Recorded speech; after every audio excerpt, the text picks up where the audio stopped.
Parti. Je vérifie que tout va bien. Tout va bien. Écoutez, bonjour à toutes et tous. Donc, merci à tous ceux qui nous ont rejoints pour ce premier. Alors, chaque fois, on dit que c'est le premier meet-up, mais parce qu'on est organisé en région et donc c'est le premier meet-up marseillais de la saison. Mais c'est pas le premier meet-up du club Power BI, loin de là. Hop. Je vais passer le titre. Aujourd'hui, on va parler d'un sujet assez spécifique qu'on a, je crois, jamais abordé ou peu abordé en tout cas au club Power BI, c'est Power BI et DevOps, tous les aspects automatisation, industrialisation des créations de workspace, des déploiements de rapports, etc., etc. Et donc, c'est Pierre Dupont et Franck Berneron qui sont là pour présenter le dossier.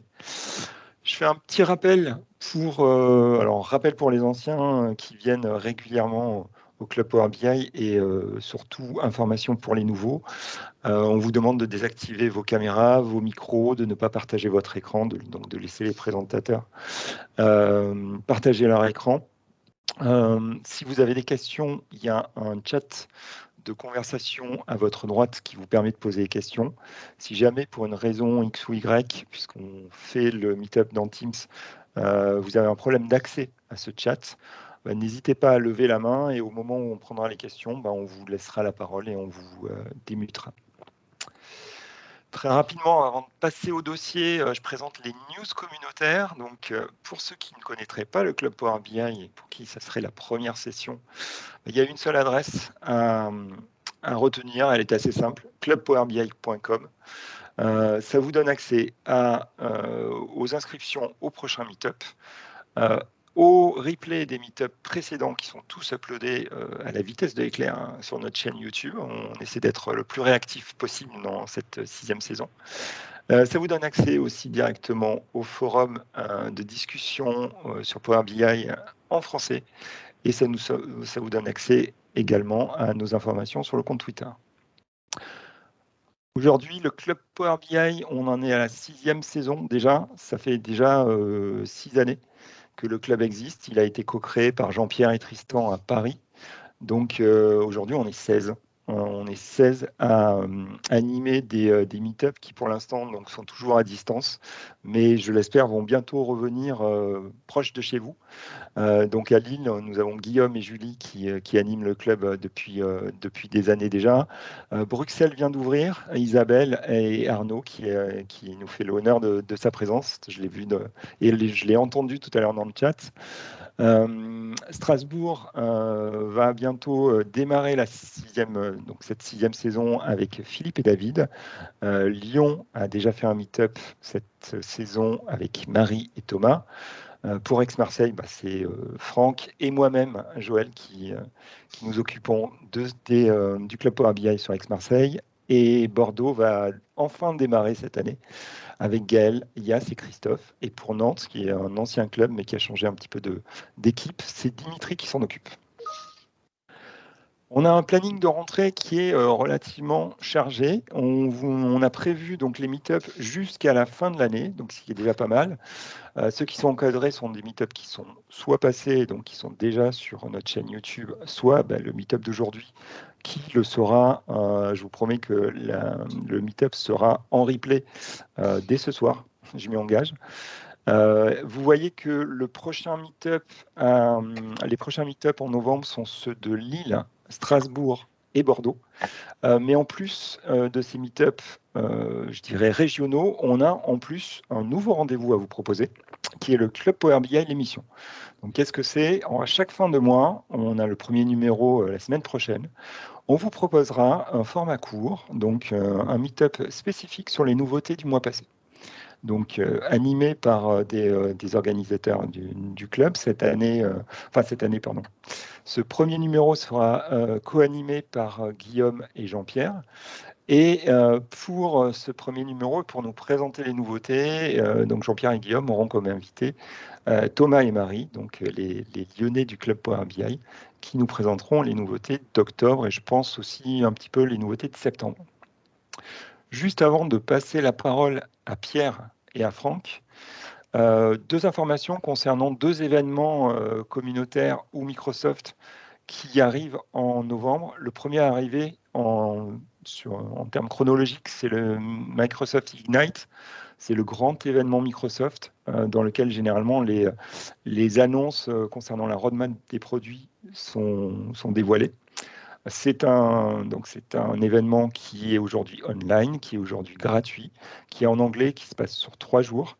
Moi, ce que je vous conseille, c'est de vous inscrire, même si vous n'êtes pas disponible les 3 jours, le 2, le 3, le 4 novembre, tout simplement parce que avec cette inscription, vous avez accès au replay une fois que les sessions sont enregistrées. Donc, inscrivez-vous. Essayez d'être là et d'être disponible pour certaines sessions. L'agenda est à disposition. Je vous mettrai tout à l'heure, en démarrage du dossier, je vous mettrai les liens dans le chat pour que vous puissiez directement vous inscrire. Et second événement qui arrive juste après, le 18 et le 19 novembre, donc c'est un jeudi et un vendredi. C'est un événement communautaire, c'est le Power Platform French Summit. Qui, comme son nom l'indique, est un événement francophone et français, mais avec des speakers internationaux. Donc, on fait partie de l'organisation, le Club Power BI, mais le Power Platform French Summit est également organisé par la communauté BISAPS française et par la communauté AMS. Même chose, les inscriptions sont ouvertes depuis lundi. Vous pouvez, depuis lundi ou lundi dernier, je ne sais plus, ce lundi-là, je crois. Donc, dans tous les cas, vous pouvez vous inscrire, vous pouvez regarder l'agenda. Le Club Power BI sera dignement représenté, puisqu'on a 9 sessions durant ces 2 journées. La journée du 18 est une journée business, retour d'expérience, utilisation de la Power Platform sur des verticales métiers. Et la journée du 19 sera consacrée, ce sera une journée de session technique. Juste avant de passer la parole à mes camarades, j'en profite dans cet événement. Nous avons un des 2 speakers, Pierre. Je pense que tu as une session également. Donc, juste avant de passer au dossier, tu peux peut-être présenter la session que tu vas présenter au Power Platform French Summit.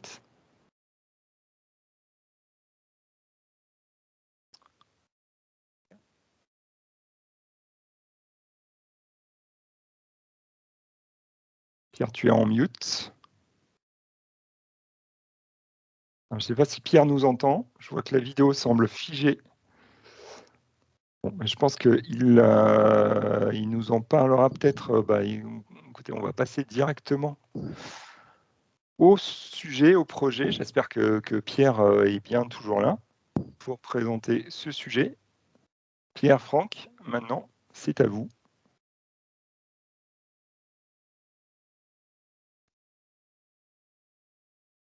Ah, vous êtes tous les 2 en mute. Hein. Hop, oui. Est-ce que Pierre est de retour? Non, Pierre n'est pas de retour.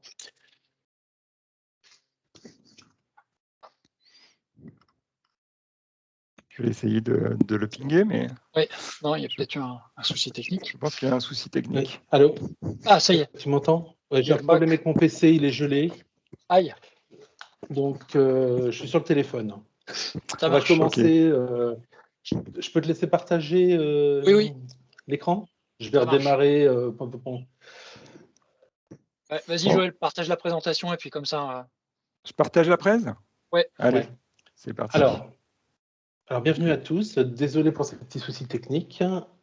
Alors, on va parler de DevOps aujourd'hui. Donc déjà, qu'est-ce que c'est que le DevOps? Le DevOps, le sujet, c'est d'automatiser nos actions dans Power BI et notamment de pouvoir automatiser du déploiement. Donc, on va focuser aujourd'hui, on va se focuser sur la partie déploiement. Alors, comment se passe un déploiement classiquement dans Power BI? Vous avez votre Power BI Desktop aujourd'hui. Vous publiez en général dans le service avec le desktop dans un espace de travail. Alors, Franck, je te propose que tu partages ton écran. Je vais te guider. Oui, je vais le faire. Je suis en train de démarrer Power BI justement. Hop. Ok. Je vais juste me connecter. Donc, là, c'est un petit slide rapide pour rappeler quand vous publiez un Power BI dans le desktop, il se décompose en 2 parties, une partie jeu de données et une partie rapport. Alors, on a fait un petit Power BI exemple. Alors, hop. Attendez, je vais essayer de partager parce que je vais pas pouvoir partager. Est-ce que vous voyez mon écran? Oui. C'est bon, Pierre. Ouais. J'arrive à partager, mais je suis en audio sur le téléphone, mais en partage sur... Bah, si on voit ton écran, c'est pas mal. C'est le principal. Je vais reprendre la démo. J'ai pas la vidéo et l'audio en fait sur le PC, mais j'ai sur le téléphone. On va le faire avec 2 Teams en même temps. Très bien. Alors, j'ai fait un petit Power BI très simple. Je vais vous montrer le jeu de données. Donc, j'ai un simple jeu de données ici avec une colonne environnement, dev, prod. J'ai un environnement, je mets dev ou prod. Et ensuite, à la fin, je filtre mes lignes. Et quand ma variable est en dev, j'affiche les lignes dev. Quand ma variable est en prod, j'affiche les lignes prod. J'ai fait ça pourquoi? Parce qu'on a souvent des chaînes de connexion qu'on va utiliser si on a des bases SQL ou des fichiers sources de type dev quand on travaille pour avoir des jeux de données légers. Et quand on passe en prod, on va changer nos chaînes de connexion pour avoir des chaînes de connexion prod. Ce que j'ai fait aussi, c'est que ce jeu de données met 2 minutes à se rafraîchir. J'ai pris une fonction que fournit Microsoft dans les fonctions helper de Power Query qui permet de faire un délai. Et j'ai donc 2 minutes de délai exprès sur ce jeu de données pour vous montrer qu'est-ce qui se passe quand on rafraîchit un jeu de données. Alors, j'ai un compte ici. Je vais aller dans mon espace de travail. Pour le moment, il est vierge.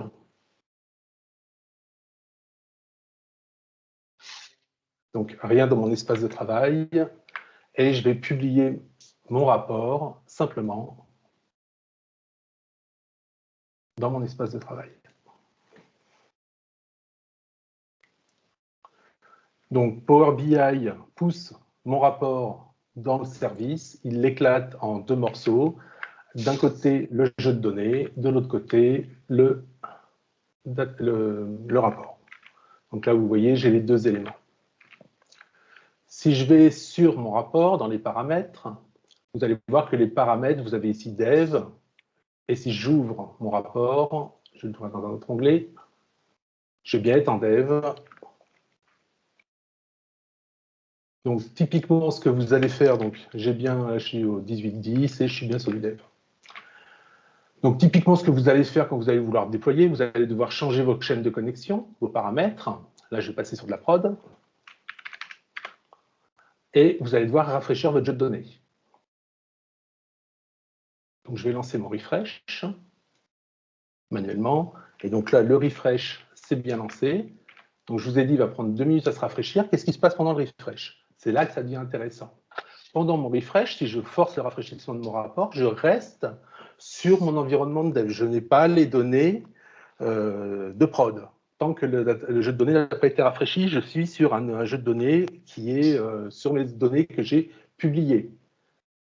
Ce qui peut poser problème, on reviendra à ça sur les démos qu'on va faire, on va vous en reparler. Donc, on rafraîchit, et vous allez voir, une fois qu'il aura fini de rafraîchir, je passerai en prod. Donc maintenant, l'idée, c'est de vous dire comment automatiser ça. Aujourd'hui, vous faites ça à la main. Et l'intérêt du DevOps, c'est d'automatiser ces process. Alors déjà, je reviens un petit peu sur les slides pour que ça se rafraîchit.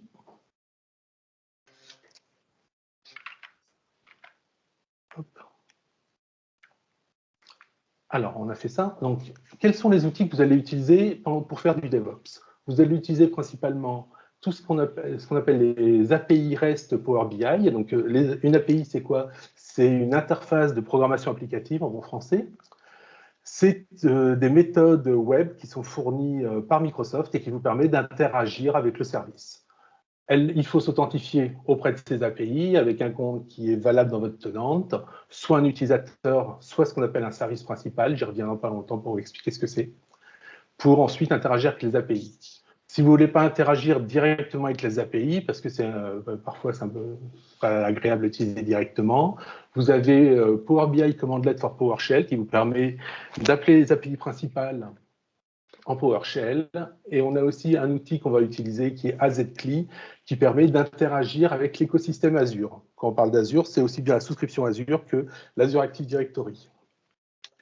Quand on veut déployer, quand on veut automatiser, on va vouloir le faire il va falloir le faire avec un compte utilisateur qui a des droits pour faire les actions qu'on va vouloir faire dans le service Power BI.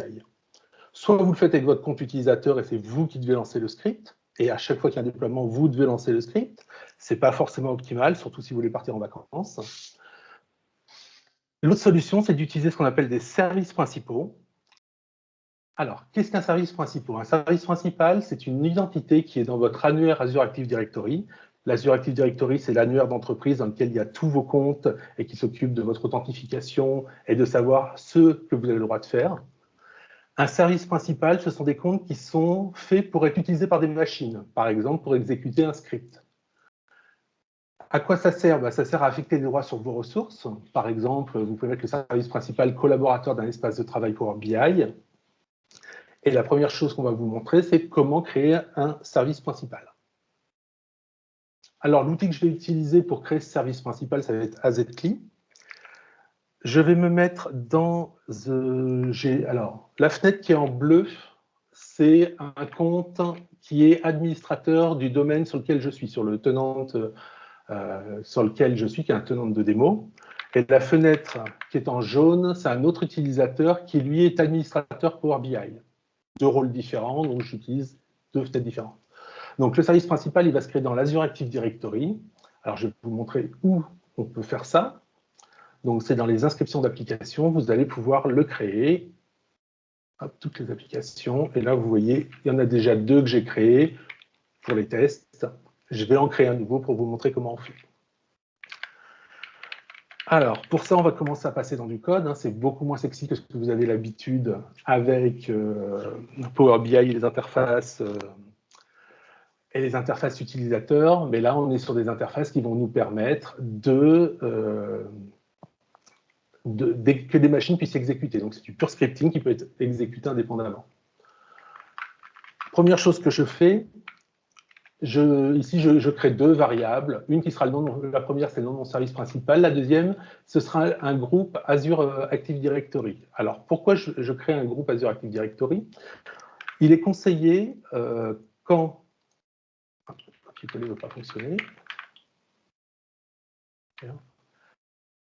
Alors, je vais exécuter mon script. Hop, et je vais vous l'expliquer après. Je voulais le faire étape par étape en faisant du copier-coller. Donc là, il me demande de me connecter, il me demande quelle est mon identité, de me connecter pour créer les choses.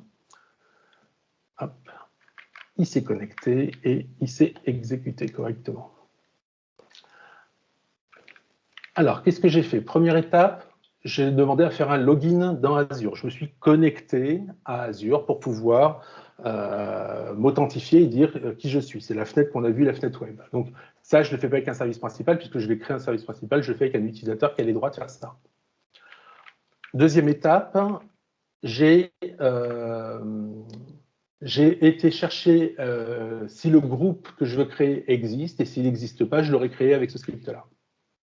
Troisième étape, je vais chercher si le nom du service principal que je veux créer existe, et s'il n'existe pas, je crée le service principal, il crée un mot de passe pour 5 ans, et ensuite je récupère le service principal créé et hop, je l'ajoute dans un groupe, dans le groupe qu'on a créé avant ou qu'on a récupéré avant. Si on retourne dans l'interface ici, si j'actualise, mon nouveau service principal a bien été créé. Donc vous avez vu, j'ai juste créé un service principal, je ne lui ai mis pour le moment aucun droit. Ce service principal, si je vais dans les groupes, il a donc aussi été affecté automatiquement à mon groupe des services principaux, au groupe que j'appelle Power BI Service Principal. Et je vais vous expliquer à quoi sert ce groupe après. Donc là, il s'est bien ajouté automatiquement. Donc là, un petit script rapide qui permet de faire les choses pour vous. On met le service principal dans un groupe, tout simplement parce que dans Power BI Service, vous devez dire quels sont le groupe qui contient les services principaux qui ont le droit d'accéder aux API Power BI. Ça va se faire dans le portail Power BI. Donc là, je me connecte en tant qu'administrateur Power BI. Je vais sur la roue crantée, dans le portail d'administration.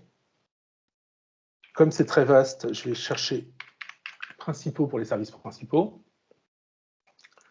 Et donc ici, on a un des paramètres où on dit autoriser les principaux de service à utiliser les API Power BI.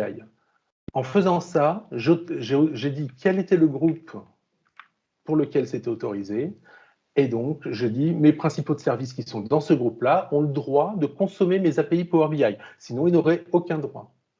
Ça ne veut pas dire pour autant qu'ils peuvent faire ce qu'ils veulent dans Power BI. Là, je leur ai seulement donné le droit d'utiliser les API. Ensuite, quand on veut qu'ils puissent interagir, par exemple, avec un espace de travail pour publier dedans, il faut qu'il ait les droits, il faut que le service principal ait les droits sur l'espace de travail.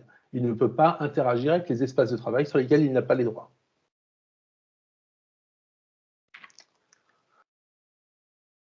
Une fois qu'on a fait ce service principal, on a maintenant une identité qui est valide dans notre Azure Active Directory, dans la sécurité d'entreprise, qui peut se connecter à Power BI, utiliser les API REST, et on peut commencer à automatiser les choses. Quand vous exécuterez vos scripts, la machine qui les exécutera n'aura pas besoin d'avoir un login utilisateur, elle utilisera le service principal. Alors, qu'est-ce que sont les API REST Power BI? J'en ai légèrement parlé tout à l'heure. Hein. Alors, ça sert à accéder à des fonctionnalités par des appels web. Donc, ça peut s'intégrer dans des développements ou s'intégrer dans du scripting. L'intérêt que ce soit des API web, c'est qu'à peu près n'importe quel langage aujourd'hui informatique peut appeler des API. Lors de l'appel, vous fournissez un jeton qui permet de contrôler votre identité.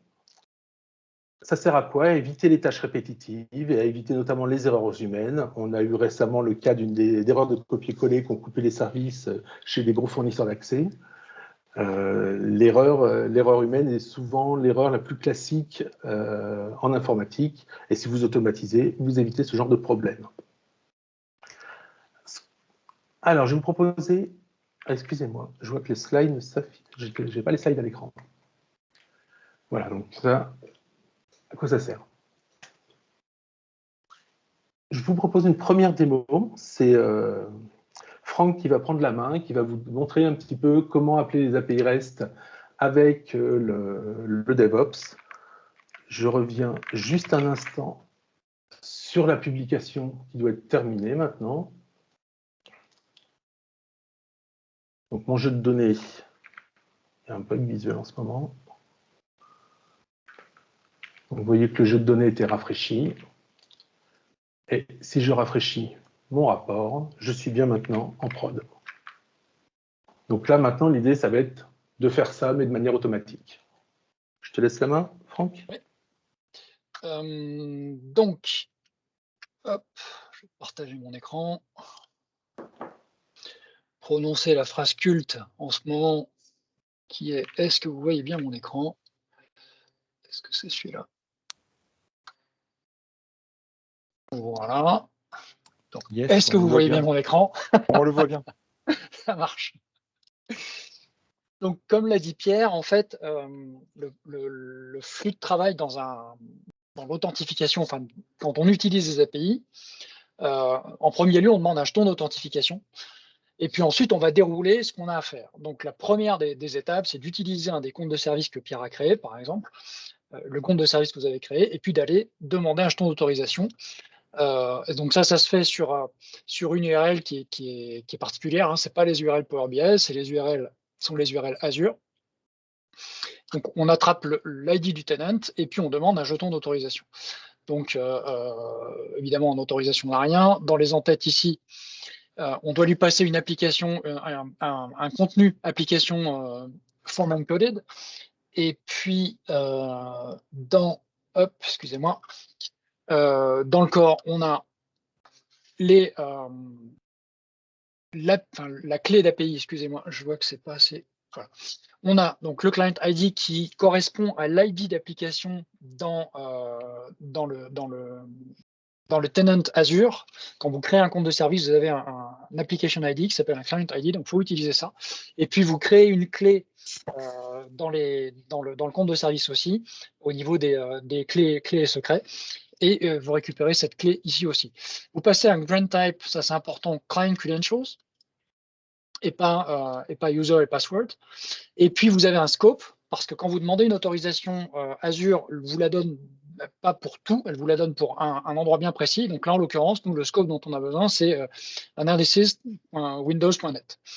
Donc on fait ça, vous appelez l'API, et puis vous avez en retour un joli JSON avec un jeton d'autorisation que moi je récupère dans mes tests pour aller nourrir une variable après qui s'appelle bearer token, puisque ensuite c'est on va utiliser ce jeton dans tous les appels qu'on va faire à l'API. Il sert à authentifier votre appel auprès d'Azure Active Directory. Ok, ça on sait ce que c'est, on sait d'où ça vient, c'est autorisé. La première des choses que je vais faire, c'est je vais créer un nouvel espace de travail. Donc là, on fait quelque chose de très simple. Donc l'autorisation, très important, c'est bien un bearer token qui est nourri par ma variable. Et puis encore, eh bien, on va juste passer une clé qui est name et une valeur qui est le nom du nouvel espace de travail. Donc là, j'ai été original, j'ai appelé ça New Workspace. Et là, on voit qu'on a en retour une erreur, un statut 200, donc c'est passé correctement. On a un ID d'espace de travail et on a le nom de l'espace de travail. Et ce que je vais vous montrer tout de suite, c'est que quand on est connecté à Power BI, hop, où est mon Firefox? Il est là. Eh bien, on a, surprise, je vais vous spoiler un peu, on n'a rien. C'est-à-dire que quand on est connecté avec un utilisateur normal, on va dire, voilà, qu'est-ce que c'est que ça? Allons bon, ça y est, je suis perdu dans mon truc. C'est pas celui-là, non. Et ben alors, petit gars, est-ce que je serais pas dans le bon? Onglet ouvert. Upload. Et surtout que je vois plus mes conteneurs en gros. Donc on recommence. Hop, voilà. On n'est pas dans Azure, on est dans nos espaces de travail ici. Et donc là, quand on est connecté avec un des utilisateurs que nous, on a mis en place, donc qui est admin.pvi, on n'a rien. En fait, on ne voit pas ces espaces de travail. Ils appartiennent au compte de service. Ils sont invisibles pour n'importe qui, pour les membres de l'organisation. C'est très important à avoir en tête parce que la première des choses qu'il va falloir faire, c'est ajouter un nouvel utilisateur à cet espace de travail pour qu'on puisse le voir quelque part. Donc, c'est bien ma prochaine étape. Donc déjà, hop, il y en a. Donc là, je rajoute l'adresse mail qu'on a vue tout à l'heure, user email address, donc admin.pvi@powerbi.gq, create workspace, add group user. Et là, on va commencer à y voir un peu plus clair. Donc j'ai bien mon statut 200. Et maintenant, quand je vais me connecter, quand je repasse dans mon hop, j'ai bien ici mon nouvel espace de travail. Donc, tout va bien jusqu'à présent, on n'a pas planté la démo. Souvent, la plupart du temps, vous travaillez dans des capacités qui sont premium ou des capacités embarquées. Et donc, on va aller ajouter l'espace de travail à la capacité pour qu'il puisse publier les rapports. Donc là, la première des choses à faire, c'est quand même de s'assurer qu'on a bien les capacités en service. Donc là, j'ai bien une capacité qui est un premium par utilisateur avec son ID, donc que je récupère. Et je vais du coup rattacher le groupe de travail que je viens de créer à la capacité. Donc, toujours avec mon jeton, mon bearer token, et en passant dans le corps de la requête, un ID, une clé qui est capacity ID avec l'ID, l'UID de la capacité. Hop. une fois qu'on a fait ça, juste attirer votre attention sur le fait que pour l'instant, l'espace de travail n'a aucune capacité attachée. Hein, et que là, comme par miracle, hop, il a son petit diamant de capacité premium. L'étape d'après, on va commencer par, on va importer un rapport. Donc là, pareil, on appelle en premier, toujours, vous verrez cette constante, hein, dans les chemins des appels aux API, quand vous appelez un groupe de travail pro, un espace de travail pro, vous avez une partie du chemin qui est groups, vous passez un group ID, donc le group ID, pour référence, il est dans l'URL, hop, quand on clique sur n'importe quel rapport, hop, on va aller pour le coup dans mon workspace, il est à cet endroit-là, juste après, vous voyez, le slash groups. Donc, on lui passe un group ID et ensuite on passe soit un sous-élément, donc ça va être un rapport, un jeu de données, une application, etc. Et ensuite des paramètres ou des instructions. Donc là, on va avoir une instruction qui est import, et puis derrière, on va avoir des paramètres d'URL assez classiques. Et là, en l'occurrence, le premier rapport, j'étais original, je l'appelais First Dataset. Et donc, c'est le rapport que Pierre a publié tout à l'heure, qui s'appelle Wait 2 minutes. Donc, si je fais ça, donc là, ça mouline un peu. Ah, ne me fait pas mentir, hein. Voilà, donc j'ai bien ma 200. Je vais attirer votre attention sur une chose. Dans l'entête, il faut passer un type de contenu, un content type. Et moi, je passe un application octet stream. La doc n'est pas claire là-dessus. On peut aussi lui passer, en tout cas, c'est ce qui était marqué dans l'article qui présentait les imports que Josh Kaplan avait écrit en 2015, donc ça date pas d'hier. Lui, il recommandait de passer un multi-part from data. Moi, j'ai eu des soucis avec ça. Ça ne marchait pas à chaque coup. Donc, je vous recommande de passer l'application octet stream en tant que type de contenu. Cet ID-là n'est pas l'ID du rapport qui est créé. C'est un ID de job. Donc, vous ne récupérez pas l'ID du rapport avec la réponse que vous obtenez quand vous appelez cette API. C'est important parce que vous risquez de perdre vos petits à un moment. Je vais vous montrer comment on récupère les rapports après. Donc là, je retourne dans le service Power BI, je vois bien mon nouvel espace de travail et je vois bien mon nouveau rapport, donc comme l'a expliqué Pierre tout à l'heure, qui est éclaté entre le jeu de données et le rapport. Alors cette distinction est importante et on va voir dans un instant pourquoi. Donc, on va récupérer les ID des espaces de travail avec un autre appel à l'API qui s'appelle getReports, get reports from workspace, donc toujours avec le group ID, et l'appel, le chemin point de terminaison qui est reports. Et là, au grand bonheur, on a bien notre first dataset, first report. Où est-ce qu'il est? Qu'est-ce que j'ai fait là? Non, c'est bien le report. Bon. Donc maintenant, je vais faire autre chose. Je vais importer un deuxième rapport parce que dans la vie d'un DevOps, on est souvent amené à mettre plusieurs jeux de données, plusieurs rapports ensemble dans un seul espace de travail. Donc là, pour le coup, j'ai toujours mon application octet stream, mon fichier, qui est cette fois-ci le demo publish, c'est pas celui-là que je veux, garçon. Hop, je vais aller le chercher, c'est pas grave. Hop. Donc, c'est pas celui-ci. On est dans code. Alors, où est-ce qu'il est? Excusez-moi.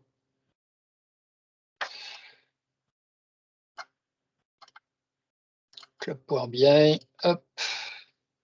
Demo publish. Donc, c'est blue-green. OK. Donc, je le publie. Donc, j'ai bien ma 202. Tout ça s'est bien passé. Hop. Et là, j'ai bien mon deuxième rapport que je vais appeler Scrap Dataset. Bon. Alors, pourquoi est-ce que c'est important? Parce que une fois que j'ai fait ça, hop, je vais pouvoir commencer à jouer avec les jeux de données, mais en supprimant les rapports. Donc, l'étape d'après, c'est de faire un peu de ménage. Et puis, par exemple, d'aller supprimer un rapport dans le groupe de travail. Donc là, je pense que je vais supprimer le premier. Alors bon, qu'est-ce qu'il y a? On va peut-être aller récupérer l'ID du rapport lui-même. Et là, vous allez voir qu'on nous claque une erreur. Parce que, comme vous l'avez en tête, hein, j'ai publié ça avec un compte de service et pour l'instant, l'utilisateur lui-même n'est pas autorisé sur le rapport. Donc, gardez-le aussi en tête. Il va falloir à un moment basculer, donner des autorisations aux utilisateurs sur vos rapports pour qu'ils puissent y avoir accès. Mais en tout cas, ça ne m'empêche pas de récupérer l'ID du rapport, de le repasser dans mes paramètres. Hop, ici. Effectivement, à force de préparer les démos, finalement, on en met partout. Et puis, donc, je vais me faire un peu de ménage, d'aller, pour le coup, supprimer le rapport. Donc, j'ai bien mon statut de 100. Alors, vous voyez que ça renvoie à rien. Attention, hein, c'est violent dans le fonctionnement. Ça ne vous prévient pas. On est en DevOps, on est en code, on est censé savoir ce qu'on fait. Donc là, j'ai effectivement supprimé un de mes rapports sans plus de formalité. Hein. Donc, c'est quand même très puissant. Évidemment, je pourrais supprimer aussi le jeu de données et je peux aussi, attention, supprimer le groupe de travail. Donc ça, c'est ce que je prends en dernier. Et puis, comme j'ai pas assez transpiré aujourd'hui sur les choses qui ont mal marché, eh bien, je vais tester en direct live un truc qu'on n'arrivait pas à faire marcher tout à l'heure parce qu'en fait, je passais pas le fameux group ID ici. Je tapais directement. Quand vous n'avez pas ce group ID, vous avez directement My Orgs, Dataset ou Reports. Vous tapez en fait dans votre espace de travail personnel. Et donc là, moi, j'avais une erreur qui claquait, qui me disait que je n'avais pas accès à l'espace de travail.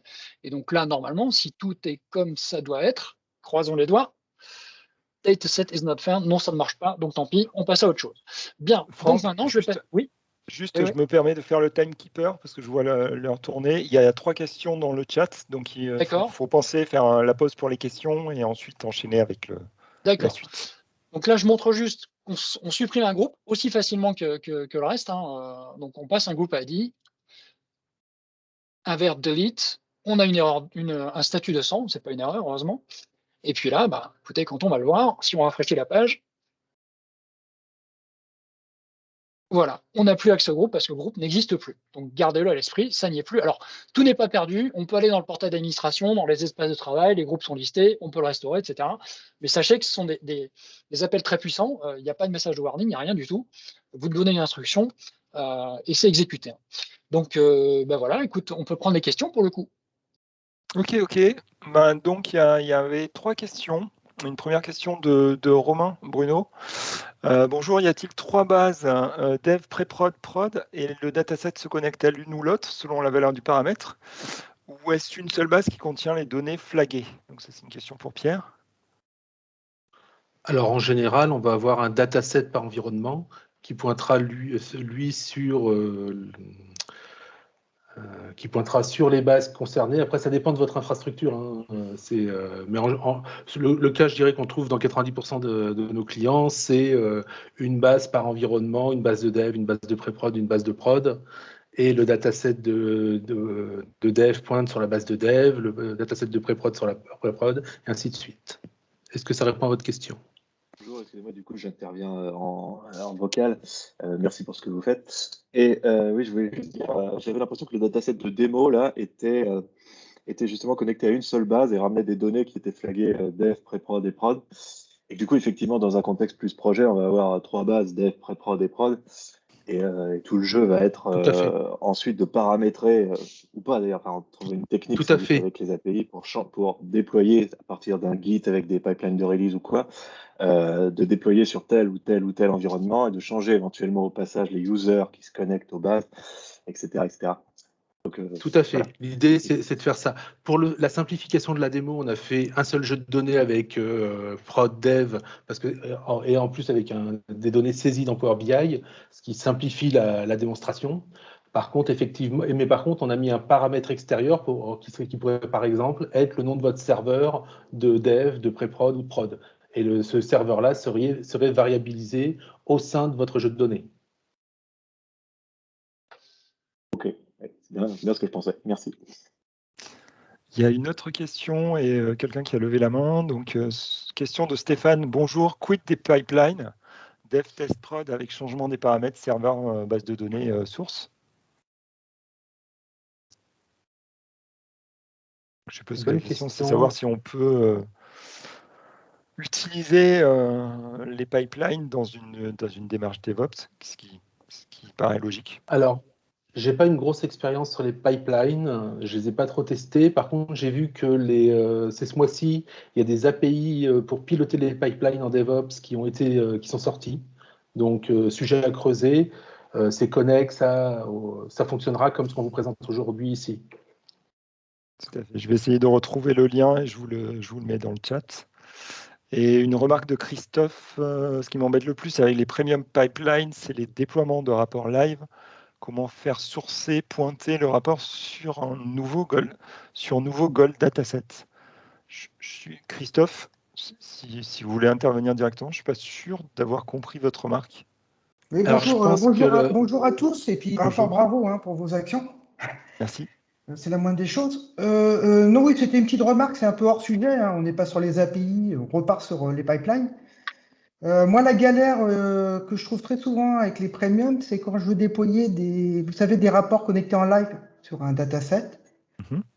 En fin de compte, la connexion est quasiment embarquée. Et donc, quand je passe de test à prod, le rapport live, il onboard sa connexion vers son Gold dataset qui est toujours sur test. Et je trouve dommage qu'ils c'est n'ont notre pas démo trouvé. suivante. Ah, une excuse. Justement, Vous êtes en c'est très bien. avance. C'est parfait. Alors, Très bonne je pense introduction. qu'on peut le faire. Je pense qu'on peut le faire contrecarrer en API et PowerShell, mais sous pipeline, j'ai jamais vu l'astuce. Bon, Je vais vous on le va présenter montrer ça. juste après. Il y a juste une personne qui a une dernière question. Il y a une personne qui a levé la main. Oui, mais je sais pas si j'attends la fin de la démo, peut-être qu'ils vont y répondre. Comme ça, on perd pas de temps. Bon, bah écoutez, on va continuer la démo et après Ok. on prendra du temps pour les questions qui viendront et les questions actuelles. À toi, Pierre.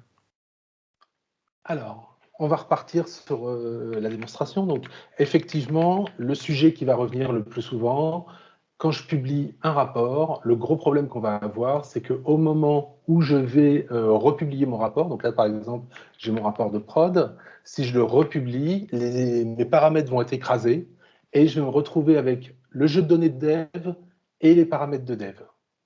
Donc ça, ce sont deux choses qui vont être absolument problématiques. Alors, pour résoudre ce genre de problème en DevOps, en général, on répond par ce qu'on appelle du déploiement en mode green-blue. Alors, qu'est-ce qu'on entend par un déploiement en mode green-blue? L'idée, c'est de se dire, j'ai ma prod, elle est en green, je vais l'appeler green, j'ai un jeu de données qui est green et mon rapport est sur green. Quand je vais vouloir déployer un nouveau rapport, des mises à jour sur mon jeu de données, je vais faire une publication via les API REST, je vais avoir mon jeu de données, je vais l'appeler RED. C'est lui, il est paramétré n'importe comment, aucune importance. Je le publie, je vais mettre à jour toujours par API les paramètres et le passer en blue. Une fois, ensuite je lance un rafraîchissement des données toujours par API pour qu'il soit rafraîchi. Et une fois que mon jeu de données est rafraîchi, mon rapport green, je le passe sur mon dataset blue. Et je switch comme ça mon rapport, et mon rapport, lui, aura toujours été sur des données de prod à tout moment. On change juste la connexion du jeu de données au sein du rapport. Alors, maintenant, ce que je vous propose, c'est de vous démontrer ça. Sinon, c'est pas drôle. Alors, j'ai un espace de travail sur lequel j'ai déployé pour le moment. Donc là, je suis en vue de traçabilité pour qu'on y voie un peu plus clair. J'ai un jeu de données, un dataset qui est green, et je vais avoir une data vise. Donc, ma data vise, déjà, je vais vous la présenter dans Power BI, elle est connectée au jeu de données. Donc, si je fais paramètres de la source de données, vous voyez que je suis sur un jeu de données live. Voilà. Donc, je suis connecté sur ce jeu de données-là. Et donc, d'ailleurs, je suis bien dans mon jeu de données, je suis bien en vert. Ça, c'est ma data vise qui est déconnectée, donc pour avoir plusieurs rapports qu'on a déployés sur un seul jeu de données classique.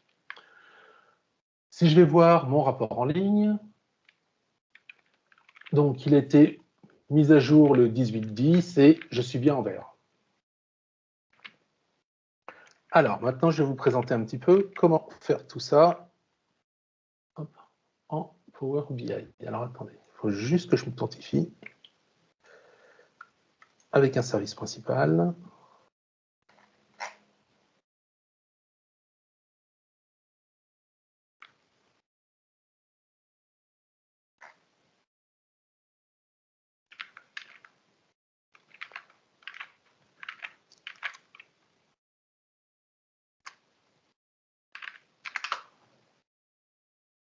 J'ai juste initialisé quelques variables où il y a le service principal, le tenant et le secret du service principal.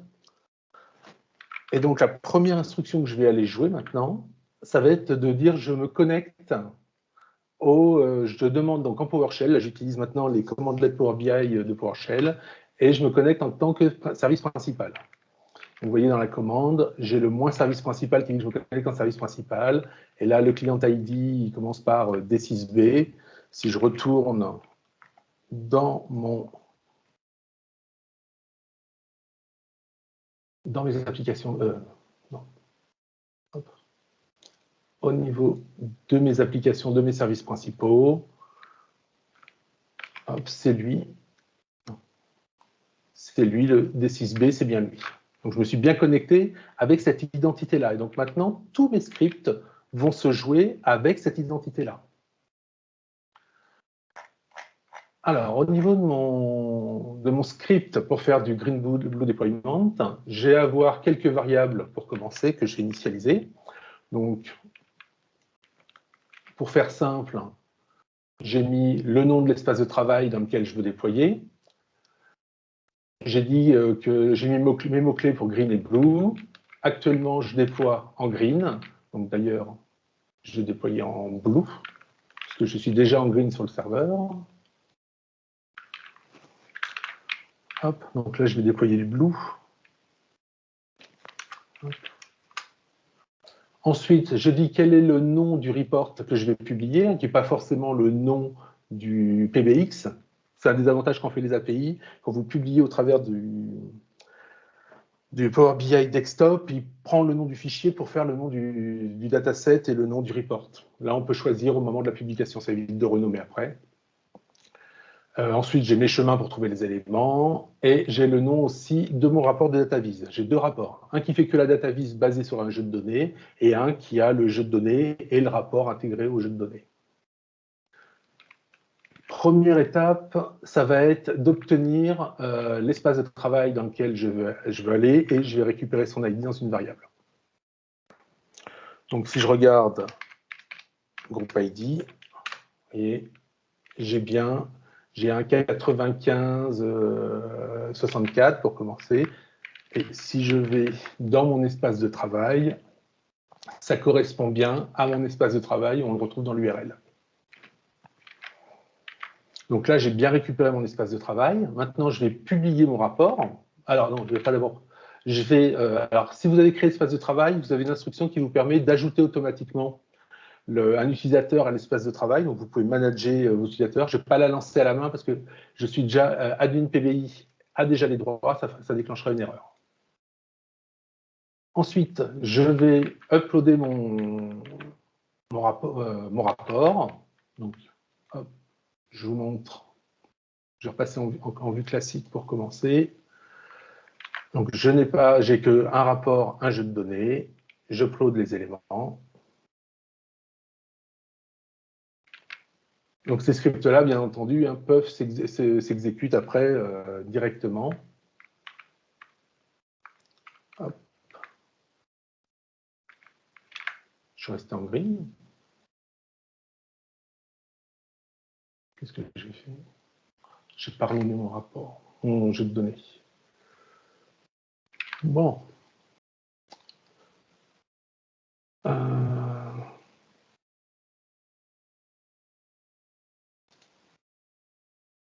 Donc là, je suis passé en... Alors là, la démo est complètement loupée. J'ai oublié, tout à l'heure, vous avez vu, j'ai changé le current deployment, mais j'avais déjà changé le nom du rapport et ça ne va pas le faire. Donc je vais devoir le faire. Je le refais à la main pour vous remettre dans des conditions normales et ensuite vous montrer. Donc je prends le contrôle du jeu de données. Là, celui-là, il ne met pas 2 minutes à se rafraîchir. Je repasse en green. Donc, vous voyez que dès qu'on publie, même si c'est via les API, les paramètres sont écrasés. Ça démontre ça au moins. Hop, je rafraîchis. Et je vais devoir attendre qu'il ait rafraîchi pour repasser en vert. Voilà, je suis repassé en vert. Bon, et mon dataset. Hop, le rapport qui est ici, je vais le supprimer pour le moment. On va recommencer en réutilisant bien toutes nos variables. Voilà, donc on est reparti. Donc je republie mon rapport.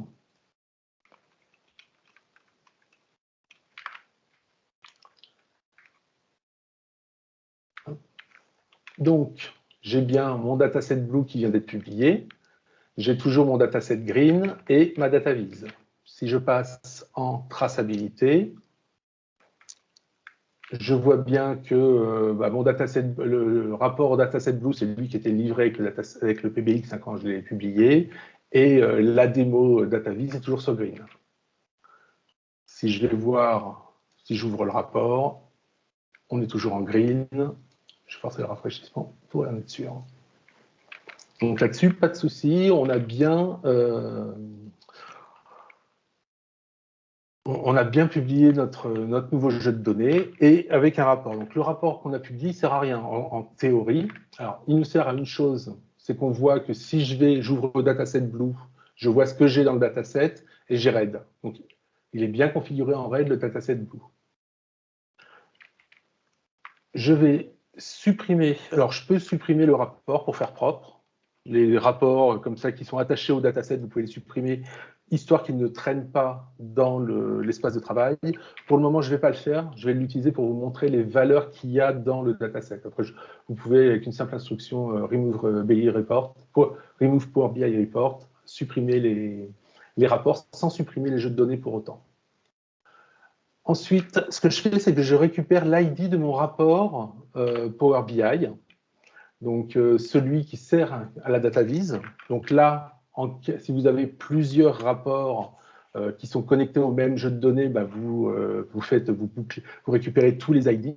Ce qu'on va faire maintenant, c'est qu'on va d'abord mettre à jour notre dataset, et ensuite, une fois que notre dataset sera à jour, on va brancher nos rapports sur le nouveau dataset. Alors, pour mettre à jour notre dataset, il faut d'abord qu'on récupère l'ID du dataset. Donc là, il y a des instructions get Power BI dataset que j'exécute. Et hop, dataset ID, j'ai bien mes ID de dataset. Donc voilà, c'est un D277. Si je vais sur le dans les paramètres, par exemple, c'est bien le C277 que j'ai dans l'URL du dataset. Donc je retrouve bien, j'ai bien attrapé les éléments qui correspondent. Alors, je vais appeler une première méthode qui s'appelle défaut takeover. Par défaut, je vous conseille toujours de l'utiliser. Ça vous permet de reprendre la propriété d'un jeu de données. Si jamais vous utilisez un service, si quelqu'un a repris le jeu de données, je vais vous montrer simplement. Là, si je vais dans paramètres, que je fais prendre le contrôle, pour le moment, comme c'est le service principal qui a publié le jeu de données, c'est lui qui en est le propriétaire, mais vous n'êtes pas à l'abri que quelqu'un en ait repris le contrôle. Takeover, ça permet au service principal d'en reprendre le contrôle. S'il n'en prend pas le contrôle, il ne pourra pas modifier les paramètres, vous aurez une erreur. Donc, vous pouvez toujours... Donc, je vais appeler une instruction pour en reprendre le contrôle. Le mieux, c'est déjà... Je reprends le contrôle en tant qu'admin. Donc là, c'est admin qui a les droits. Et si je joue cette instruction-là,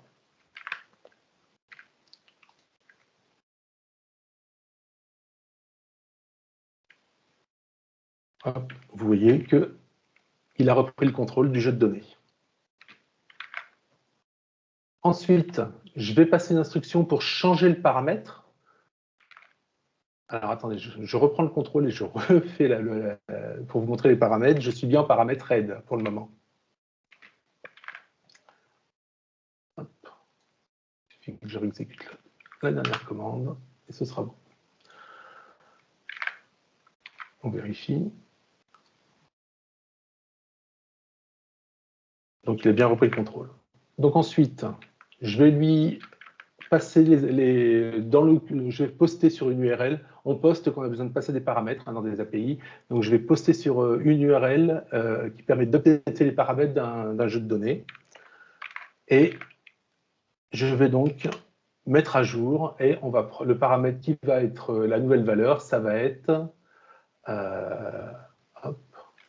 ce que j'ai dans cette variable-là, et ça doit être blue. Donc, effectivement, c'est bien. J'ai bien blue qui a été passé au paramètre. On pourra aller voir tout à l'heure. Ensuite, j'appelle une URL qui permet de rafraîchir. Hop. Alors, si on va voir ici l'historique des actualisations, pour le moment, c'est vide. Et je vais envoyer la commande via API pour rafraîchir. Alors, quand vous appelez les API pour rafraîchir, vous avez la limite aussi de 8, un rafraîchissement qui se déclenche. Vous ne pouvez pas remplacer les refresh automatiques par des API. Et donc là, vous voyez, le type, c'est via API. Le refresh est en cours et il a même terminé. Donc, mon jeu de données, c'est bien rafraîchi. Donc, si je vais dans mon espace de travail et que je vais regarder le rapport dataset blue, il est bien passé maintenant en blue. Et le jeu de données vient d'être rafraîchi maintenant. Tout ce qui me reste à faire maintenant, c'est de switcher les rapports. Donc là, aujourd'hui, ma data vise est branchée sur mon green et je vais vouloir la brancher sur le blue. Et bien pour ça, il y a une instruction qui permet c'est la méthode qu'on appelle rebind, qui permet de rattacher un rapport à un nouveau jeu de données. Donc, si je regarde mon rapport, pour le moment, ouvrir le rapport, j'ai fait mes actions de publication, je suis toujours sur le green, donc il n'y a pas de problème, mon rapport est toujours, ma data vise, mes utilisateurs ont toujours des données de prod, un peu plus anciennes, mais des données de prod. Hop. Et maintenant, je rafraîchis. Hop, je vais bien rafraîchir.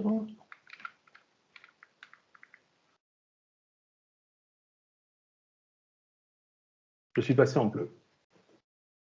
Et donc, si je retourne sur la vue, on voit bien que mon dataset automatique, que mon rapport automatiquement est passé sur mon nouveau dataset rafraîchi.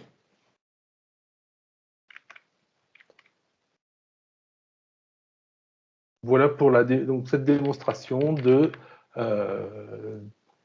mise en prod Greenblue, où vous jouez sur 2 datasets afin de switcher de l'un à l'autre et que vos rapports qu'il n'y ait pas de perte de temps de service pour vos utilisateurs, qui soient toujours sur des données de prod. Merci Pierre. On va peut-être du coup prendre les questions. Alors Adam a levé la main. On vous écoute. Donc, merci pour cette présentation déjà. J'avais déjà essayé de mettre en place un truc comme ça dans DevOps. Bon, je me suis fait aider de l'interface graphique parce que je suis pas. Il y a de Power BI Action, je ne sais pas si vous connaissez, dans Azure DevOps, avec une sorte d'interface graphique parce que je ne suis pas très PowerShell. Mais par contre, j'ai eu un problème, c'est que quand j'utilisais le service principal, effectivement, j'arrivais à faire tout ça. Mais le problème que j'avais, c'est que sur les datasets, on avait des refresh automatisés. Et du coup, quand le service principal il prend la main sur le dataset, par défaut, il désactive les refresh automatisés. Et le use case que j'avais, moi, en fait, c'est que j'avais fait une boucle parce que les utilisateurs ne voulaient pas de RLS. Donc, on avait multiples instances. Donc, les instances, c'était des pays. Et le client, et en fait, on avait une boucle qui déployait le rapport plusieurs fois, mais pour différents pays. Donc, je me retrouvais avec 10 ou 10, 15 rapports. Mais par contre, il fallait que j'aille manuellement à chaque fois dans le jeu de données pour prendre la main sur le rapport et ensuite réactiver mon refresh automatique. Donc, je voulais savoir si vous avez déjà fait face à ce souci-là et sinon, comment est-ce que vous avez fait pour pallier à ce problème-là? Je n'ai pas eu le cas d'usage personnellement. Alors après, il faut aller voir. Alors, attendez, je vais repartager mon écran. Dans la documentation des API, elles sont assez vastes. Alors, les API ne couvrent pas 100% des fonctionnalités du service, Ok. mais grandement, elles les couvrent. Ton problème, c'est... Alors, là, l'écran que vous voyez, c'est la doc de l'API REST Power BI. Vous voyez sur le côté dans le menu, elle est répartie en différents éléments. Donc toi, tu es sur un problème de refresh, donc ça va être sur le dataset. Il faut voir si update refresh schedule, tu dois pouvoir là redéfinir tes schedules. Si tu considères que tes schedules sont perdus après un publish, si tu constates ça, tu peux les recréer directement avec une API. Ok. Et dans ce cas-là, le plus simple, c'est que tu as peut-être un fichier qui te sert de référentiel avec tes schedules s'ils ne sont pas tous les mêmes, et tu parses ce fichier-là, et c'est lui qui pilote ensuite derrière la programmation. Ok. Ok, d'accord, je vois. C'est vrai que j'avais pas vu cette API là quand je développais. Donc oui, je vais essayer avec ça. Et bah, je vais enchaîner avec une deuxième question rapide aussi, c'est pourquoi ne pas plutôt aller sur, je sais pas, je vais utiliser un service principal aussi comme vous, mais pourquoi ne pas plutôt aller sur un compte, par exemple, si on est un compte fonction, donc un compte robot d'équipe, c'est quoi l'avantage d'utiliser un service principal ou un compte fonction, ou peu importe, les deux, ça... Un compte utilisateur peut avoir, par exemple, de l'authentification à 2 niveaux. Ah, Et ok. donc là, vous serez obligé de valider l'authentification à 2 niveaux à chaque fois que vous utiliserez le compte. Les tokens des comptes utilisateurs, si vous les stockez pour pouvoir agir, ils ont une durée de vie. Alors que les services principaux se connectent avec user mot de passe. Vous ne pouvez pas vous connecter aux API avec un compte utilisateur en mettant votre user mot de passe. Il faut passer par l'authentification O2 et valider les écrans. Ok, ok. Qui plus est, quand tu veux te connecter avec un compte d'utilisateur, qui sera un compte maître, pour le coup, tu es quand même obligé de créer une application derrière, hein, dans Azure Active Directory. Donc finalement, tu ne gagnes pas grand-chose au niveau fonctionnel. Ok, ok, je comprends. Merci. Oui, comme le dit Olivier dans le chat, le compte utilisateur est un reset du mot de passe de manière assez régulière. Donc c'est assez contraignant. On a 3 autres questions. Cyril nous demande, est-il possible de dissocier la description des objets et requêtes visuelles et les données afin d'intégrer uniquement la description dans un contrôleur de code source? Alors c'est une question plus contrôle de code source. L'idée derrière, c'est d'identifier les modifications du code source comme tout outil de développement classique. Qui veut répondre à ça? Sur un rapport Power BI? Je suppose que c'est sur un rapport, oui. Alors, requête et visuel. Ouais, c'est compliqué dans un rapport parce que le PBIX, c'est une boîte noire pour un outil comme Git. Il le prend comme un exécutable. Donc, faudrait le bidouiller, si je me souviens bien, en préfixant le PBX.zip et en l'ouvrant. Mais ça, moi, j'ai jamais mis les mains dedans. Alors, Mais cela je dit, sais que... Ouais, même comme Joël. ça, même en l'ouvrant pour l'instant, en effet, on peut accéder à certains éléments du PBX. La plupart des éléments sont distincts mais codés. Donc ça reste du binaire et à moins d'avoir les modes de décodage, c'est pas évident de s'en servir dans un contrôleur de code source, si ce n'est d'archiver les différentes versions en code binaire.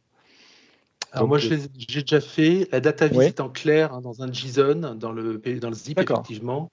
Après, les data et de mémoire, tout ce qui est DAX et Power Queries, par contre, c'est encrypté. Enfin, c'est encrypté, c'est en binaire. Il faut savoir décoder les différentes parties. Ouais. Et la recomposition après du zip en PBX peut être des fois malheureuse en fonction de l'encodage de zip qu'on fait. Ça peut ne plus s'ouvrir dans Power BI. Exactement. Alors, du coup, il y a la prochaine question. On a des questions de Gaël.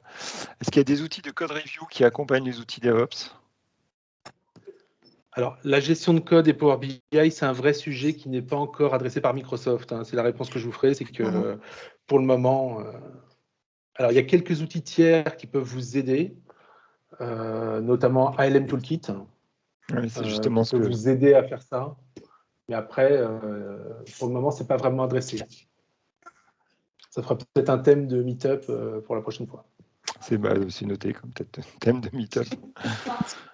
Effectivement, bonjour à tous, merci pour le retour. En fait, ma question revenait un petit peu à la question précédente, hein. C'était un petit peu un doublon sous-jacent. Quand on parle de boîte noire, du coup, c'est comme ça que je me suis fait la remarque. Pour le coup, Allen Toolkit arrive bien à détecter. Pour lui, c'est pas une boîte noire, quoi. Donc, je me posais la question, est-ce que vous pouvez raccrocher finalement des outils peut-être comme Allen Toolkit dans des process un peu DevOps pour pouvoir avoir cette partie code review qu'on n'a pas aujourd'hui, en fait. Et a priori, c'est obscur. Ça reste obscur. Oui. Enfin, c'est obscur et c'est surtout dangereux. C'est-à-dire, il y a la possibilité, en effet, d'aller, je dirais, bidouiller dans le PBX et de sortir ce qu'on peut en sortir sans que ça soit codé. Mais comme le disait Pierre, c'est ensuite la reconstruction qui est un peu dangereuse et on ne maîtrise pas ce qu'on peut toucher. Du moment qu'on peut extraire des données, on va être tenté de gérer ça, de faire des manipulations peut-être avec Visual Studio Code ou avec un Notepad++ et de réintégrer ça. Et il y a toujours des risques. On a surtout le risque qu'on n'a pas la gamme, c'est pas supporté par Microsoft. Donc, s'ils changent le format du PBX du jour au lendemain, tout ce que vous avez fait s'écroule. Oui, exactement. Ce serait bien malin d'ailleurs. Ce serait dommage. On a une question de Romain. Est-ce qu'avec les API REST, on peut directement changer le server name, database name, username, password d'une data source, d'un dataset? Ou faut-il passer par des paramètres? Alors déjà, vaut mieux toujours passer par des paramètres, à mon sens. Je pensais aussi, oui. Alors, sachant que toutes les informations, là, il y a deux éléments dans ce que vous dites. Il y a la partie server name, database name, qui est le serveur qui va être adressé. Et ensuite, il y a la partie authentification, username et password. Donc, server name, database name, généralement, on passe par des paramètres, c'est préférable. Username et password, du coup, tout dépend du type de connexion. Parce que si vous avez une connexion de type qui nécessite la mise en place d'une passerelle, effectivement, ces informations-là, vous ne pourrez pas aussi simplement les gérer avec des paramètres. Il y a encore une question de Gaël. Oui, Gaël. Pardon, j'avais la main, excusez-moi, encore levée. J'étais en train d'écrire ma question, mais elle n'était pas bien formulée. Alors, je vais essayer de la... C'est une question annexe, en fait, sur le sujet d'aujourd'hui. Il me semble que côté API, sur les aspects get user, il me semble, en fait, qu'il y a une demande API, en fait, qui n'existe pas, et je voulais savoir si vous avez l'information, en fait. Et là, j'ai pas, effectivement, j'ai pas eu le temps de formuler ma remarque, donc je pense que je vais revenir avec ma question juste après. Laisser quelqu'un prendre le relais. Pardon. D'accord. Il y a une question de Xavier. J'ai dû m'absenter. Avez-vous abordé le sujet de renseigner les RLS et permissions via l'API? Non, t'as pas. Alors, on l'a pas abordé, mais je peux vous montrer comment ça se passe parce que pour le coup, je le fais. Alors, juste, du coup, je vais faire la pub que tu m'as demandé de faire tout à l'heure, Joël, que je n'ai pas faite pour ma session, qui est justement sur ce sujet-là. Au Power Platform French Summit, on fait une session justement sur ce sujet-là de gérer votre sécurité Power BI avec la Power Platform, où on va vous montrer comment gérer la RLS et comment l'intégrer comment gérer la RLS directement dans Power BI avec une Power Apps, par exemple. Alors donc, raison de plus pour que vous inscriviez au Power Platform French Summit. Je vous remets le lien du site dans le chat. Et dans l'appel à l'API, en fait, c'est dans le corps de la requête quand on demande le jeton d'authentification qu'on obtient ça. Et donc, ça se présente ici, tout simplement. On passe un objet identities avec un username qui correspond à la fonction username dans DAX quand vous créez les RLS. Et ensuite, les rôles qui sont les rôles du jeu de données. Et puis évidemment, l'ID du jeu de données et l'ID du rapport. Voilà, donc ça se passe comme ça dans le corps de la requête qui sert à générer le jeton d'embarquement pour le coup, le embed token. Merci. On a encore une main levée, une question. Donc, main levée de Jean-Louis. Oui, bonjour. Merci beaucoup pour la présentation. J'ai une question concernant les déploiements des data flows avec des paramètres, sachant que les paramètres dans les data flows ne sont pas modifiables directement dans le data flow. Il faut repasser par Power Query Service pour aller. Donc, est-ce que ça marche? Est-ce que c'est possible d'utiliser, donc de faire ce que l'on fait avec un dataset, mais aussi avec un dataflow, en termes d'utiliser ces paramètres comme changement de variable d'un environnement à un autre via et est-ce que vous avez déjà testé? Je ne sais pas si je suis clair. Oui, alors personnellement, je n'ai pas testé cette partie-là. Je ne sais pas si Pierre et De ce que Franck. je vois du dataflow dans la doc de l'API, on ne peut pas encore jouer sur les paramètres depuis l'extérieur. C'est ça. Et donc, du coup, l'API ne saura pas changer les paramètres, quoi, hein, c'est ça. Donc, ils servent à quoi, en fait, ces paramètres? Parce qu'il y a cette notion de paramètres, mais elle est accessible nulle part de l'extérieur. Donc, moi, je pensais que les paramètres, c'était avant tout pour pouvoir justement faire cette interface avec l'extérieur. On a toujours un décalage en fait entre les fonctionnalités qui existent dans le service et dans le desktop et les API qui sont exposées. Donc, je suppose que puisque les fonctionnalités existent, Microsoft doit avoir les API qui vont bien, mais n'ont pas à un instant T la garantie que ces API soient assez sécurisées, je dirais, pour pouvoir les divulguer au grand public. Donc du coup, c'est pour ça qu'il y a toujours un petit décalage, qu'il faut suivre l'évolution des API pour voir, alors je l'espère, voir apparaître un jour les paramètres dans l'API Dataflow. C'est un peu difficile de suivre la roadmap des API, ça bouge beaucoup. Mais il faut espérer qu'un jour ou l'autre, on ait les paramètres dans l'API des Dataflow. Merci. Je vous en prie. On a une question de Christophe. Alors question très précise. Depuis Gen 2, on a des chaos de refresh de dataset via PowerShell, via la commande invoke process table, invoke process partition, invoke s commande. La doc Gen 2 parle d'updater la version du module SQL Server. Est-ce que vous êtes passé par là par hasard? Donc, en l'occurrence, moi personnellement. Moi, ce que j'en comprends, c'est que c'est le module PowerShell qu'il faut updater. Ça arrive fréquemment que moi, ça m'arrive souvent en PowerShell de devoir updater mes modules parce qu'ils ne s'updatent pas par eux-mêmes. Hein. Il faut les updater à la main. Et ça arrive fréquemment que des choses ne fonctionnent pas et vous mettez la dernière mise à jour et ça se met à fonctionner. Tout à fait. Donc, il y a beaucoup de modifications. Il faut forcer la mise à jour. Comme je le disais, l'API évolue très, très rapidement et parfois même l'interface des appels d'API évolue et ça nécessite des mises à jour assez régulières de PowerShell. Donc ça peut être ceci. Et Gaël qui a trouvé sa question. Je me posais la question, pourquoi le Get Power BI Workspace User n'existe pas? C'est-à-dire, tu veux dire une récupération des workspaces de l'utilisateur ou de son propre workspace? Non, en fait, l'idée derrière sous-jacente, c'est que quand au niveau du workspace, il y a des gens qui on préfère avoir des groupes de sécurité et parfois, c'est les petits malins qui sont un peu référents ajoutent donc du coup des gens à la main.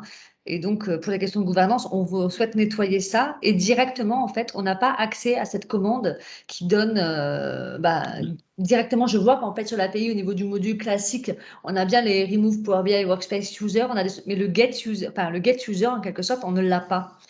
Plein de gens s'en plaignent, je ne sais pas si c'est dans la roadmap ou pas, ce truc-là, ou c'est peut-être pas la bonne façon d'aller rechercher les users au niveau du workspace, en termes de, voilà, je ne sais pas. Une API Get Group Users dans le chapitre Groups, Ouais. une API Get Group Users. Sinon, regardez les API admin aussi. Ah oui, j'étais en train de chercher le côté admin du coup, peut-être. Mais il n'y a pas du tout ces commandes. Oui, là, le Get Group User, ça a l'air de convenir. A return a list of users that have access to the specified workspace. Et au-dessus, tu as Delete User in Group aussi. Donc, tu dois pouvoir faire le ménage comme ça. Et Christophe propose également l'utilisation directe des API Graph pour voir les users des groupes Azure. Mais là, en l'occurrence, c'est d'un workspace, les utilisateurs d'un workspace. Exactement. De ceux qui sont flagués, en fait, je veux différencier ceux qui sont de type groupe de sécurité d'un user de type user, en fait. Parce que ce que je veux nettoyer, c'est un user, en fait. OK. Et je me suis posé la question, effectivement, pourquoi dans ce module-là, on n'avait pas ça. Je suis en train de chercher le groupe, mais le groupe, je ne sais pas dans quel module vous le trouvez. À part admin, je regarde. Mais... Non, c'est en dessous de Gateways, Embed Token, Gateways et Groups. Dans la documentation de l'API REST. Je mets le lien direct du Get Group Users dans le chat. Ouais, côté PowerShell, je pense que c'est pour ça que. Ah oui, d'accord, non, je suis dans l'API REST, moi. Ouais, Ah oui, effectivement. non, alors par contre, c'est Alors, pas les, c'est une pas les chose commandes lettres. importante, Oui, effectivement. Vas-y, Pierre. il y a beaucoup de commandes lettres qui sont pas présentes hein, par rapport à l'API REST. Les commandes lettres sont beaucoup moins riches. Et dans ce cas-là, tu as une commande à connaître, c'est Power BI, invoke Power BI REST méthode, qui te Ouais. permet d'invoquer n'importe quelle API REST de Power BI. L'avantage, c'est qu'au moins, ton authentification a été faite par la commande lettre PowerShell. Donc, il Ok. passe le token propre et tu lui dis dans l'URL ce que tu veux directement. Et là, tu peux appeler n'importe laquelle des API. D'ailleurs, dans ma démo, la plupart de celles que j'ai appelées ne sont pas en commande lettre. C'est Le Ok, takeover, le refresh. c'est cette Ok. commande-là que je viens de mettre dans le chat. C'est en effet, Ok. c'est la commande lettre qui permet de les gouverner tous Se et débloquer. toutes. C'est le sauveur, la commande lettre sauveur pour appeler les API. Ouais, ça peut être sauveur ou désastre. Selon Selon ce le que cas. tu exécutes. Selon le cas. Merci. Ben, on est arrivé à la fin de ce meet-up. Merci beaucoup à tout le monde pour votre participation. On vous donne rendez-vous donc pour la première du Club Power BI à l'émission le 28 octobre. Donc c'est jeudi, me semble-t-il, à 18h30. Et nous, à Marseille, l'équipe marseillaise, on vous donne rendez-vous en janvier. On n'a plus qu'à plancher, à travailler sur un sujet et à vous donner la date. On vous donnera cette information. Merci à tous. Bonne journée et bon week-end. Bonne journée à tous et bon week. Merci. Merci. Au revoir.